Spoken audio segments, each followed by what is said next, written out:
Daily English sentence sets 14 के साथ अकमल आपके साथ फिर मौजूद। और आपको जैसे मालूम है कि एक एक लफ्ज़ एक एक हरफ पर मैं आपको ब्रेक डाउन करके जाके अंग्रेज़ी के मामलात सिखाता हूँ।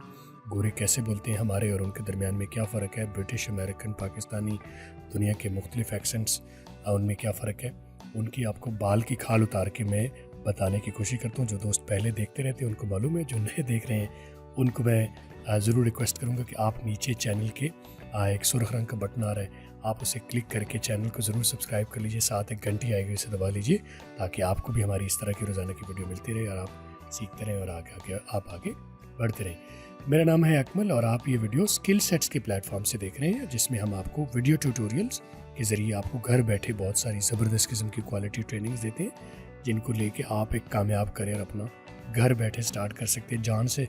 जॉब से जान छुड़ाएं, हेक्टिक लाइफ से जान छुड़ाएं, घर बैठे छोटे छोटे स्किल सीखे बड़ा करियर आप स्टार्ट कर सकते हैं।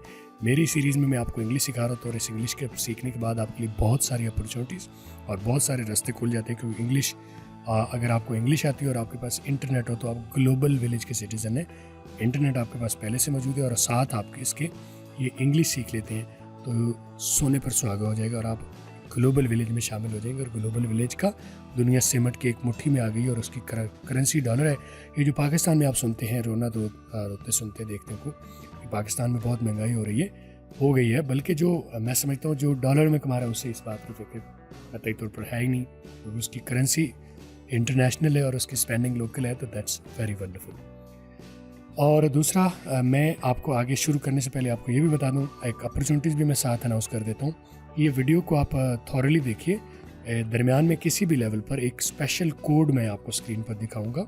ये कोड आप यूज़ करके हमारे लकी ड्रॉ में शामिल हो सकते हैं, जिसमें हर महीने हम 10 स्टूडेंट्स को फ्री ऑफ कॉस्ट, उनकी मर्ज़ी का कोर्स हम फ्री ऑफ कॉस्ट कोर्स देते हैं। तो आप वीडियो को थॉरली देखिए, डिटेल से देखिए। किसी भी लम्हे स्क्रीन पर थोड़े एक लम्हे के लिए पलक झपकने के लिए कोड आएगा, वो कोड आप हमें हमारे नंबर पर इसी वीडियो के नीचे कमेंट्स में डालिएगा, तो हम रैंडमली आपको सेलेक्ट करेंगे। एवरी मंथ हम 10 स्टूडेंट्स को सेलेक्ट करते हैं। तो चलिए स्टार्ट करते हैं। पहला जो सेंटेंस होता है हमारा, मैं उसको क्या करता हूँ, उसको एक एक लफ्ज़, एक एक हरफ, एक एक चीज़ की बाल की खाल उतार के लॉजिकली आपको डिफ़ाइन करने की कोशिश करता हूँ। मकसद ये होता है कि कुछ आपको फ़ायदा भी हो जाए और कुछ आपको आइडिया हो जाए कि मैं कैसा पढ़ा रहा हूँ, आपको डेमोन्स्ट्रेशन हो जाए। और अगर आपको आइडिया हो जाता है, आपको फ़ायदा हो जाता है, आपको डेमोन्स्ट्रेशन हो जाती है, तो then you can come with us and take our full course. और फुल कोर्स लेके एक एक्सेलेंट, ज़बरदस्त, फ्लुएंट इंग्लिश स्पीकर बन के एक बेहतरीन करियर का आगाज़ आप कर सकते हैं। तो पहला सेंटेंस है, पाकिस्तानी, ब्रिटिश, अमेरिकन तीनों में बोलूँगा। ये दो बड़े इंटरनेशनल स्टैंडर्ड्स हैं इंग्लिश बोलचाल के, और क्योंकि आप रहते हैं पाकिस्तान में तो मैं आपका स्टाइल भी साथ ही शामिल कर देता हूँ। इसको एज ए रेफरेंस पॉइंट में यूज़ करता हूँ कि ये गलत है और ये सही है। पहले मैं पाकिस्तान में बोलता हूँ, this cloth will not shrink. This cloth will not shrink. क्या मतलब? इसका मतलब ये है कि ये कपड़ा नहीं सुखड़ेगा। लोकल क्या बोला हूँ, this cloth will not shrink. अब मैं इसको बोलता हूँ गोरों के साथ। गोरे क्या करेंगे, एक एक लफ्ज़ को, एक एक हरफ को, लफ्ज़ को, बल्कि लफ्ज़ को नहीं, मेरे जिन लोगों ने, दोस्तों ने ये मेरा ठीक लफ्ज़ करवाया, मैं उनका शुक्रगुजार हूँ। और मैं समझता हूँ, मैं हमेशा ये इस बात का कायल हूँ वाकई कि जिसने मुझे एक लफ्ज़ की तरबियत दी उसने मुझे गोया अपना गुलाम ठहराया। तो इसको दिस नहीं कहा, वेस। ये दाल नहीं है, ये ज़ा है। ना ये सीन है ना ये दाल है, बल्कि दाल और सीन के दरमियान में एक चीज़ है, वो कहलाती है ज़ा। हमारी अपनी ज़ुबान जो है उसमें जो सीन से पहले 3 नुक्तों वाला रे आता है, उसकी यही आवाज़ है। क्योंकि हमने उसे अडॉप्ट नहीं किया, हमें सिखाया नहीं किसी ने, तो शायद आप ना वाकिफ़ होंगे उससे, लेकिन इसकी जो जेन्युइन उसकी आवाज़ है वो यही है, ज़ा। तो इसको दिस नहीं बोल रहा, ना जिस बोल रहा हूँ, ना जिस बोल रहा हूँ, ना दिस बोल रहा हूँ, बल्कि वेस। कैसे निकलेगा? ज़ुबान के ऊपर वाले दांत आप रखेंगे, पीछे से हवा को पुश करेंगे तो 2 तरह की वॉइस निकलेगी। एक होती है थैंक यू वाली, थिंक वाली, वो नॉन वॉइस्ड होती है। और एक अगर उसके साथ आप हवा के साथ आवाज़ भी थ्रू करते हैं तो दैट बिकम्स ज़ा। ये सिस्टर एंड ब्रदर साउंड है, एक वॉइस्ड है और एक अनवॉइस्ड है। यहाँ पर वॉइस्ड वाली साउंड को हम ले रहे हैं, तो ये बन रहा है वेस। this cloth, this cloth, cloth। सी को मैं ब्लास्ट करूँ, सी की आवाज़ काफ की नहीं बल्कि के की आ रही है। एल की आवाज़ राउंड हो जाती है, एल को गोल आपने करना है। गोल कैसे करना है बहुत सारी वीडियो में बता रहा हूँ। शायद अगर आप पुराने देखने वाले हैं तो अब मेरी शायद वीडियोस आपको बोरिंग लगेंगे क्योंकि मैं रिपीटेडली आपको बता रहा हूँ। लेकिन अगर आप नए हैं, it's a wonderful opportunity to learn new things about English language. तो क्लास, एल को राउंड करने के लिए आपने क्या करना है, जुबान को टर्न करना है, नीचे वाला पीछे वाला हिस्सा टिप उसकी जो बैक एंड पर है वो ऊपर वाले होंठों के पीछे आप रखिए, फिर आप पुश करें तो आप देखें एल की आवाज़ क्लास, ला ला ला, क्लॉथ। ब्रिटिश वाले से क्लोथ बोलेंगे, अमेरिकन वाले से क्लॉथ बोलेंगे, लेकिन क्लॉथ या क्लोथ नहीं बोलेंगे। इस TH में एक ग्लिच है, एक ट्रबल है जो कि बहुत सारे लोग उस पर कंफ्यूज हैं। मैं आपको वाज़ेह कर देता हूँ उसके ऊपर। ये दो तरह का लफ्ज़ है, इसमें CLOTH है और CLOTHE है, ठीक है। एक में ई है साथ और एक में ई नहीं है। दोनों की मैं आपको प्रोनाउंसिएशन भी बताता हूँ और उनका मतलब भी बताता हूँ। फ़र्क प्रोनाउंसिएशन क्या है में क्या है और मीनिंग में क्या है वो भी बताता हूँ। तो पहले ये जो अभी हमारे पास सामने लिखा हुआ है, ये क्लोथ या क्लॉथ, ब्रिटिश में क्लोथ, अमेरिकन में क्लॉथ, ये लिखा हुआ है। ये TH की साउंड जो मैंने अभी बताई थी, दिस की आवाज़ बताते हुए, जो कि दिस नहीं है विस है, तो मैंने बताया था कि TH की दो साउंड्स हैं, एक वॉइस्ड है और एक अनवॉइस्ड है। तो यहाँ पर ये विस में ये वॉइस था और यहाँ पर यही साउंड अनवॉइस हो जाएगी।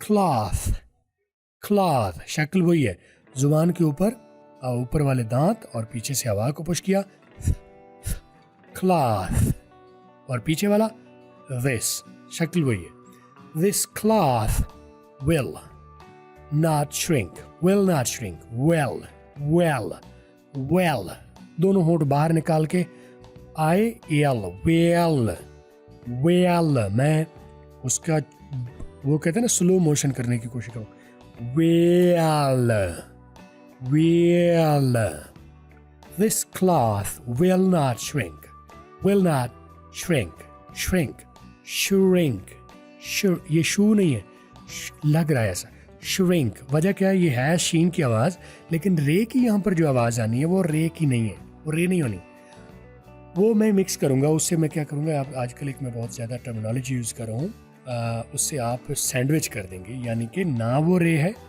ना वो वाव है, दोनों को सैंडविच कर देंगे, दोनों को मिक्स कर देंगे। तो सुनने वाले को ना लगे ये रे है, ना लगे ये वाव है, तो ये र र र यानी वे भी लग रहा है और वाव भी लग रहा है, व र र, तो ये श्रिंक, इसलिए शू आपको लग रहा था, ये शू नहीं है, रे की वजह से वो लग रहा है shoe. Shrink, shrink, this cloth will not shrink, this cloth will not shrink. अच्छा, मैंने अभी यहाँ ये भी बताया था कि इसमें अगर ई लगा ली जाए तो फिर इसकी एक और शक्ल बन जाती है बोलने भी और एक और मीनिंग भी बन जाता है। अच्छा, जब ई लगा लेंगे तो फिर TH की आवाज़ जो है वो जो रा वाली साउंड है, थे की बजाय, थे वाली की बजाय रा वाली साउंड बन जाएगी, क्लाद। अमेरिकन में क्लाद और ब्रिटिश में क्लोज। पाकिस्तान में उसको क्लोद और क्लाद बोल लेते हैं दाल के साथ, वो गलत है। ये दाल और थे की आवाज़ TH की नहीं, कितनी मरतबा बता चुका हूँ मैं, यही आवाज़ इसकी नहीं है। क्लॉथ, क्लॉथ, क्लॉथ विदाउट ई, क्लोथ, क्लॉथ ई के साथ। अच्छा, फ़र्क क्या है, जो क्लॉथ होता है वो नाउन है, कपड़े का नाम। ये वाला क्लॉथ, ये वाला कपड़ा, किसी चीज़ की तरफ इशारा करें, ठीक है, आइटम है क्लॉथ। लेकिन जब इसके सामने आप ई लगा लेंगे तो इसका मतलब होता है क्लॉथ, कपड़ा पहनने के अमल को कहेंगे। I am clothing, I am clothing का मतलब है मैं कपड़े पहन रहा हूँ, इस वक्त मैं कपड़े पहन रहा हूँ। पहना हुआ क्या है, क्लॉथ, पहन क्या रहा है, क्लोथ। हमने ये भी सुना था कि क्लॉथ, क्लॉथ जो होता है वो सिला हुआ कपड़ा होता है, और क्लोथ जो होता है, क्लॉथ जो होता है अनसिला कपड़ा होता है, और क्लोथ जो है वो सिला हुआ कपड़ा होता है। तो बिल्कुल ये बात गलत है, ठीक है, मैं आपकी गलती भी दुरुस्त करते जाऊँ। क्लॉथ नाउन है, और क्लोथ वर्ब है, अमल है कपड़े पहनने का। दिस क्लोथ विल नॉट, अब ये क्लोथ है तो ये कपड़ा जो सिर्फ कपड़ा है, पहनने का अमल इसमें नहीं आ रहा है, ये कपड़ा नहीं फटेगा, ये सुखड़ेगा नहीं। आगे चलते हैं, एलेबोरेट काफ़ी हो गया, आगे हम बड़ी तेज़ी से चल जाएंगे क्योंकि हम एलेबोरेट नहीं करेंगे, सिर्फ प्रोनाउंसिएशन बोलते जाएंगे और चलते जाएंगे। नंबर 2 पर मेरे पास सेंटेंस है, all his hopes were dashed to the ground. All his hopes were dashed to the ground, बाकी ठीक है, मेरा ख्याल गोरे भी इसी तरह से बोलेंगे। All his hopes were dashed to the ground, सिर्फ ये ब्लास्टिंग आ रही है इसमें, टू द और ग्राउंड, बाकी सब सेम है। All his hopes were dashed to the ground मतलब उसकी सब उम्मीदों पर पानी फिर गया, उसकी सब उम्मीदों पर पानी फिर गया। नंबर 3 मेरे पास सेंटेंस है, he drank water in one draught. He drank water in one draught, ये है पाकिस्तान में थोड़ा सा फ़र्क डाल देते हैं हम, करीब आहिस्ता आहिस्ता पाकिस्तानी और अमेरिकन को करीब तरीन करने की कोशिश करें कि फ़र्क कम होता जाए जैसे जैसे हम सीखते जा रहे हैं। ही ड्रैंक, रे की आवाज़ वाव और वी की मिक्स हो गई।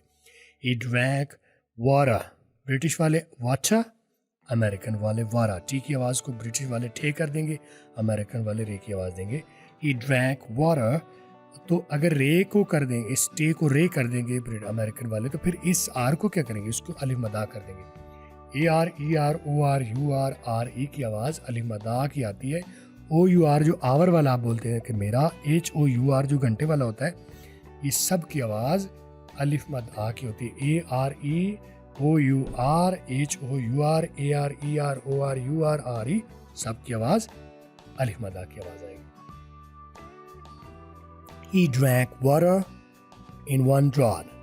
He drank water in. ये यहाँ पर स्पेस ले रहा है, हमने नहीं लेने देना। He drank water in one draught.